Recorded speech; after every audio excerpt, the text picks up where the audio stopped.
Everyone says that they're Christian with their mouths, but by their actions they prove otherwise.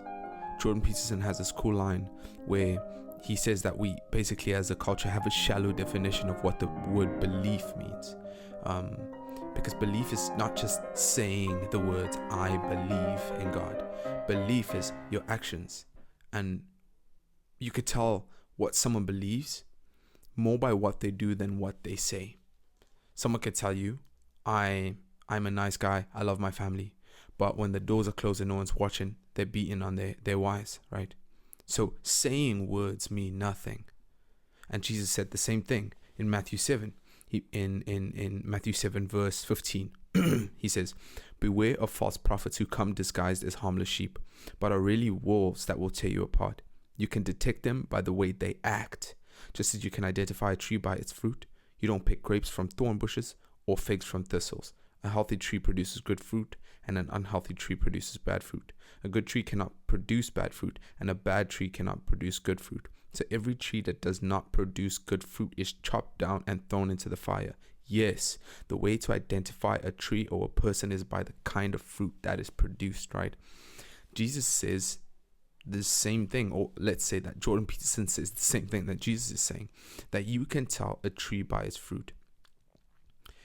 In the episode that's coming up on Monday, we're going to dive into Matthew chapter 7, and I'll break it down much further.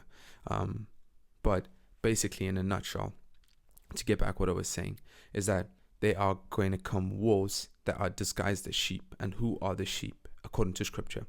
We, the church, the believers. Jesus is always described as the shepherd. And so naturally, we make the leap that if Jesus is the shepherd, then we're the sheep, right?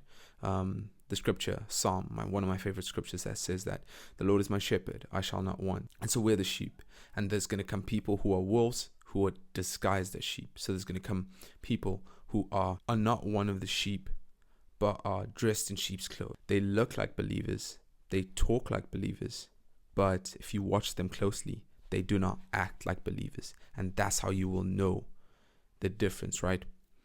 You will know a tree by its fruit. A good tree cannot produce bad fruit, and a bad tree cannot produce good fruit. So yeah, this person might talk a lot, and they might have a good image, like the Pharisees were, who were clean on the outside, Jesus told them, but you're dirty on the inside, right?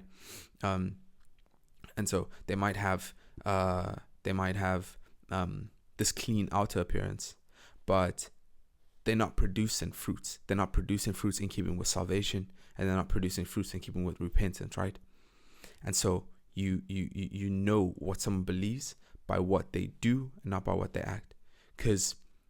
Because church has become such a mainstream thing, there's a lot of learned Christian behavior. Anyone can learn how to be a Christian. You worship with your eyes closed, and you go on your knees, and you cry, and all of these things. But these things mean nothing if you're not living a life in worship, right? Your whole life. And not that you are to be perfect, obviously. Sanctification is a lifelong thing. But there is evidence, right? Again, what James said, faith without works is dead. Salvation is not by works, it's by faith. But faith without works is dead. So the works points as evidence that you're saved, right? And so what are the works that the person is producing? Do not be deceived by people's fancy words and by their eloquent speech, right? And by their eloquent dressing. It matters more what they do. Watch them. You can tell what someone believes, not by what they say, but by what they do, right? By how they act. We'll be diving into all of this in the main episode that is to come on Monday. Tune in. It will be me and Tino, and we will sum up chapter 7 of Matthew. And we will sum up the chapter 7 of Matthew, which is Jesus's Sermon on the Mount. Also, you can go watch our Matthew series somewhere over here, I think it is, where we dive through where we're still in the process of diving through the book of Matthew. And enjoy your weekend. Bye bye.